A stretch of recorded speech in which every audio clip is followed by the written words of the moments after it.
ఆంధ్రప్రదేశ్ రాష్ట్రంలో ఒక side welfare schemes కానీ ఇంకొక సైడ్ ఇండస్ట్రియల్గా డెవలప్మెంట్స్ ఎంప్లాయ్మెంట్ ఏదైతే సూపర్ 6 చెప్పారో అవన్నీ కూడా బాగా అమలు జరుగుతున్నాయి.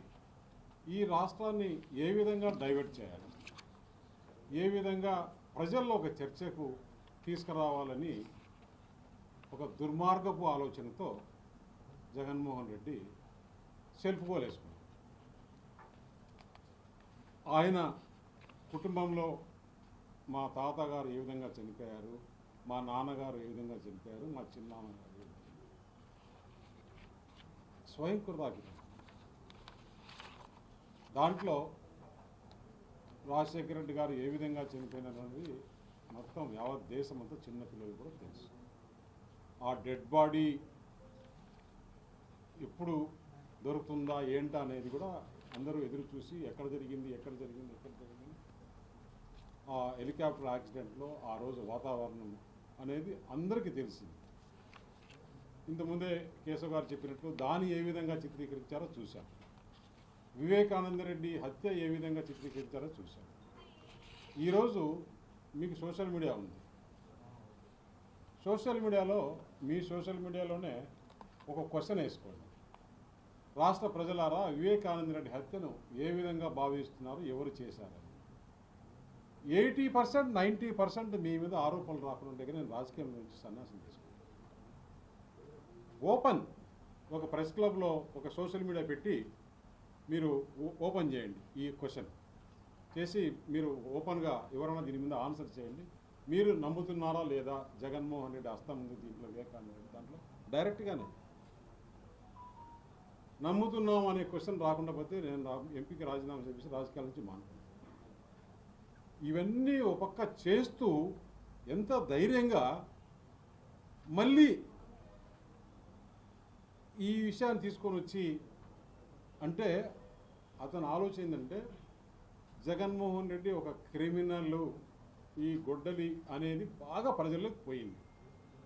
దాన్ని డైవర్ట్ చేయడానికి పాపం ఒక శాంతి దూతగా ఆయనే నేను మంచివాడిని, మా కుటుంబం ఇలా చేశారని.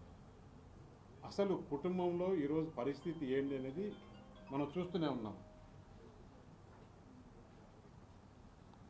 కుటుంబంలో చిన్నాన్ను చంపేసి ఒక పక్క చెల్లెలతో దూరం అయిపోయి సిస్టర్స్తో ఈ కేసులన్నీ కూడా ఎవరు విచారించారు? చంద్రబాబు నాయుడు లేకపోతే కూటమి ప్రభుత్వం కాదు, సిబిఐ విచారించేసి ఈరోజు వైఎస్ భాస్కర్ రెడ్డిని ముద్దాయి చేసి మిగతా మీ దగ్గర ఉండే కుటుంబ సభ్యులందరినీ ముద్దాయిలు చేసి వాళ్ళు జైల్లో ఉన్నారు ఇప్పటికీ. ఇంకా కూడా వివేకానంద రెడ్డి హత్య అప్పుడు ఎప్పుడో నిజంగా దేవాంశ్ లేడు, లేకుంటే ఆయనకు చిన్నపిల్లాడు, లేకుంటే ఆయనే కొంచెం 10-15 సంవత్సరాలు వచ్చింటే ఆయనే పాత్ర ఉందని కూడా జగన్మోహన్ రెడ్డి చెప్పి నమ్మించే విధంగా ప్రయత్నం చేశాడు. ఎక్కడ పోతున్నాం? అసలు చరిత్ర ఏంటి? రాజారెడ్డి ఏ విధంగా చిన్నప్పుడు చేశాడు అంటే, మేము చిన్నప్పుడు దాదాపు 48 సంవత్సరాల క్రితం పులివెందుల్లో ఇతని పరిస్థితి ఏంటి? అప్పుడు ఒక ఎస్టీ కులాన్ని అడ్డు పెట్టుకొని దోపిడీలు దొమ్మిలు చేసేవారు. రికార్డులో ఉంది పోలీస్ స్టేషన్లో, పులివెందుల పోలీస్ స్టేషన్లో ఎన్ని దోపిడీలు ఎన్ని దొమ్మిలు అంటే విలేజ్లపై పడి నైట్ పూట. ఇప్పుడు స్టీవర్ట్పురం చూసాం కదా, అప్పుడు ఏ విధంగా చేసేవాళ్ళని ఆ విధంగా జరిపించుకుంటూ జీవనం గడిపేవారు. అక్కడి నుంచి కోడూరులో మంగంపేట వెరైటీస్ బాగున్నాయని చెప్పేసి అక్కడ సుబ్బనర్సయ్య దగ్గర ఒక టిప్పర్ పెట్టుకొని ఆయన దగ్గర పనిచేస్తూ ఈ మైండ్లో బాగా ఆదాయం వస్తుందని చెప్పేసి ఆయన్ను మర్డర్ చేసినప్పటి నుంచి ఆ టేస్ట్ అనేది చూశాడు. ఒకరిని చేసేస్తే ఏ విధంగా ఆదాయం వస్తుందని. అక్కడి నుంచి పులివెందల్లో ఏ విధంగా 78లో ఆయన కొడుకు ఎమ్మెల్యే కావడము, ఆ కాన్స్టిట్యున్సీలో ఏ విధంగా ఆధిపత్యాన్ని చేసుకోవాలని ఇప్పుడు కేశవ చాలా క్లుప్తంగా క్లియర్గా ఇప్పటికీ మీరు మీడియా అంతా కూడా ఒక్కసారి ఆ పార్నపల్లి విజిట్ చేయాలని కోరుతున్నారు. ఆ పార్నపల్లి అనేది బార్డర్, లాస్ట్ అనంతపురం జిల్లాకు బార్డర్ లాస్ట్ విలేజ్. దాని తర్వాత ఆ పక్క చిత్రావతి రివర్ ఉంది. చిత్రావతి రివర్ తర్వాత అనంతపురం జిల్లా. ఆ గ్రామంలో జరిగిన భయానక వాతావరణం ఇంకా కూడా మాకు అట్లే ఒక సినిమా చూపించినట్టు ఉంది. అందువల్ల పులివెందుల్లో ఈరోజు ఎన్ని హత్యా రాజకీయాలు ఏ విధంగా చేశారు. అసలు జగన్మోహన్ రెడ్డి ఎందుకు రాజారెడ్డిని హత్య చేయాల్సి వచ్చింది? అక్కడ అతను ఎంతోమందిని హత్య చేయించి రాజకీయ లబ్ధి కోసం వారి కసి తీర్చుకోవాలని చెప్పేసి ఆయన్ను అందరూ చూస్తూ ఉండగానే ఎక్కడో అడవిలో కాదు, ఎక్కడో కాదు, నడి రోడ్డులో ఆ రోజు ఆయన మీద బాంబులు వేసేసి ఎవరు చేసింది? విక్టిమ్స్, వాళ్ళ బాధితులు, వాళ్ళ చేతిలో చనిపోయిన బాధితులు ఆయన పైన చేశారు. దానిపైన జగన్మోహన్ రెడ్డి అప్పుడు కొంచెం వయసు వచ్చి 35-32 సంవత్సరాలు ఉంటాయి. ఆ తాతను మా వాళ్ళు ఇది చేశారనే ఉద్దేశంతో ఈయన సూట్ కేసు బాంబు పెట్టి తయారు చేస్తే దాంట్లో దొరికిన వ్యక్తి కదా. ఆ రోజు అక్కడ ఇప్పుడు కడపలో ఏఎస్పీగా ఉన్నాడు ఒక ఎస్ఐ ఉన్నాడు ప్రకాష్ అని. ఆ ఎస్ఐని జగన్మోహన్ రెడ్డి కొట్టను పోయి అది కేసు ఉంది. రాజారెడ్డి పైన రౌడీ షీటర్ కేసు, దొమ్మి కేసులు, ఇన్ని కేసులు హిస్టరీ. అప్పుడు తెలుగుదేశము ఇవన్నీ గవర్నమెంట్ కాదు, అప్పుడు చంద్రబాబు నాయుడు ముఖ్యమంత్రి కాదు. మీ గవర్నమెంట్లోనే రాజారెడ్డి పైన రౌడీ షీటర్. అలాంటి చరిత్రని మన వివేకానంద రెడ్డి వరకు చూశాం. అసలు కుట్రలు కుతంత్రాలు అనేది కొత్తగా ఎవరికొరికో క్రిమినల్స్ కూడా రాని ఐడియాలు మీకు వచ్చి మీరు రాజకీయాలు చేసి రాజకీయ లబ్ధి పొంది ఈరోజు రాష్ట్రంలో నాకు ఒక గొడ్డలనే పేరు వచ్చింది, ఒక క్రిమినల్ అనే పేరు వచ్చింది. ఆ పేరు పోగొట్టుకోవాలని చేస్తే రాబోయే రోజుల్లో మంచి పనులు చేయాలి. ఇవన్నీ చేసిన వల్ల ఒక్కసారి అవకాశం ఇస్తే ఆంధ్రప్రదేశ్ ప్రజలు 5 సంవత్సరాలు ఎంత నరకయాతన పడి ఈరోజు మిమ్మల్ని 11 సీట్లకి తెచ్చేస్తే దాన్ని ఏ విధంగా నేను మంచి పేరు తెచ్చుకోవాలని ఆలోచన చేయకుండా ఇంకా కూడా ఇలాంటి రాజకీయాలు చేస్తే ఆంధ్రప్రదేశ్ ప్రజలు ఇప్పుడుండే సోషల్ మీడియా, ఇప్పుడుండే యువతకు ఇవన్నీ నచ్చవు. రాష్ట్రానికి మంచి చేయాలి, రాష్ట్రానికి ఎవరైతే మంచి చేస్తారు ఇప్పుడు ఎందుకంటే అతనికి ఏమైపోయింది, ఒక పక్క ప్రధానమంత్రి నరేంద్ర మోడీ గారు రాష్ట్రానికి మంచి సహకారం అందిస్తున్నారు, ఇంకొక పక్క అనుభవం ఉన్న ముఖ్యమంత్రి చంద్రబాబు నాయుడు గారు ఈ ఇండస్ట్రియల్ డెవలప్మెంట్ ఇవన్నీ చేస్తున్నారు, ఇంకా కొత్త కొత్త పథకాలు కూడా తీసుకొస్తున్నారు. దానికి యువతగా తోడుగా పవన్ కళ్యాణ్ గారు ఉన్నారు. ఈ రాష్ట్రంలో ఏమి చేయాలి, మనకి ఈ విధంగా ఎట్లా మచ్చ పోగొట్టుకోవాలనే ఉద్దేశంతో తన సెల్ఫ్ గోల్ తానే వేసుకున్నాడు. ఈ రాష్ట్ర ప్రజలు ఒక్కసారి గత 5 సంవత్సరాలు చూసిన జగన్మోహన్ రెడ్డిని ఎప్పటికీ ఇప్పటికి కాదు ఎప్పటికి కూడా ఈ కూటమి ప్రభుత్వం ఉన్నంత వరకు నువ్వు మళ్ళీ కూడా ఆలోచన చేసుకోవాల్సిన అవసరం కూడా లేదు తెలియజేస్తుంది.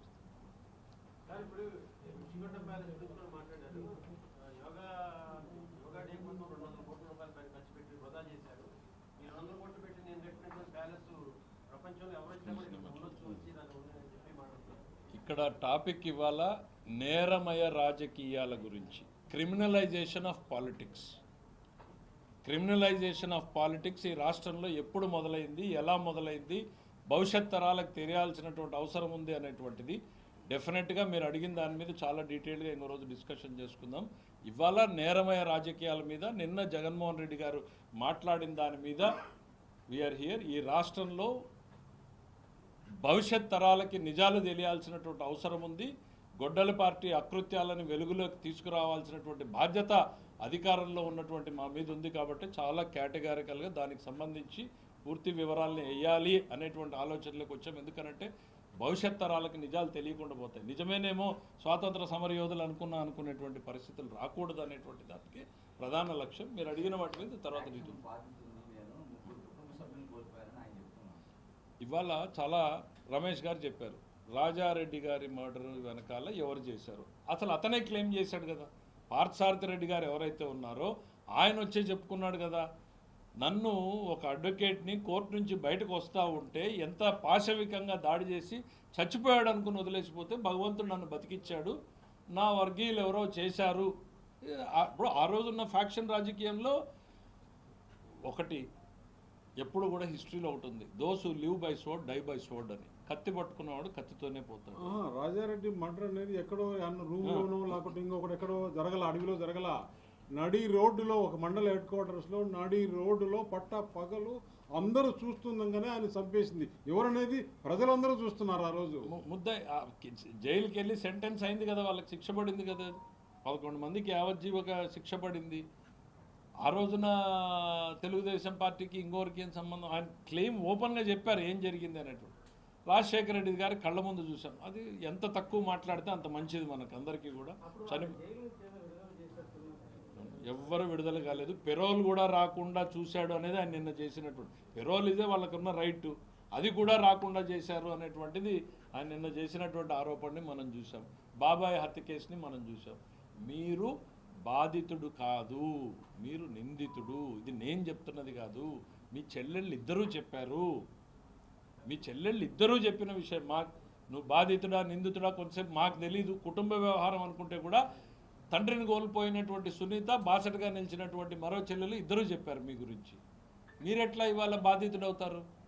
మీ వల్ల సమాజం, మీ కుటుంబం వల్ల సమాజం బాధపడింది ఈరోజు. ఇప్పుడు అందుకే ప్రమాదకరం మీరు అని చెప్తా ఉండేది. ఆ సూట్ కేసు బాంబులో కూడా ఆ రోజు రెడ్ హ్యాండెడ్గా మంగళకృష్ణ దొరికాడు. మంగళకృష్ణ ఎవరు అసలు?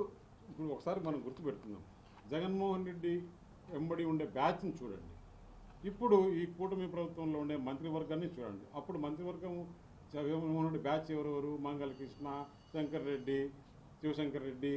లేదంటే కనుక మనం ఒక్కసారి గుర్తు తెచ్చుకోండి, ఎటువంటి వాళ్ళు అప్పుడు మంత్రివర్గంలో ఉన్నారు, ఆ మంత్రివర్గంలో ఉండే అసెంబ్లీలో ఏ విధంగా మాట్లాడుతున్నారు, ఇప్పుడు మంత్రివర్గం ఏ విధంగా పనిచేస్తుంది, ఇప్పుడు మంత్రివర్గంలో ఉండే వ్యక్తులు ఎవరెవరో చూడండి ఎట్లా పనిచేస్తున్నారు.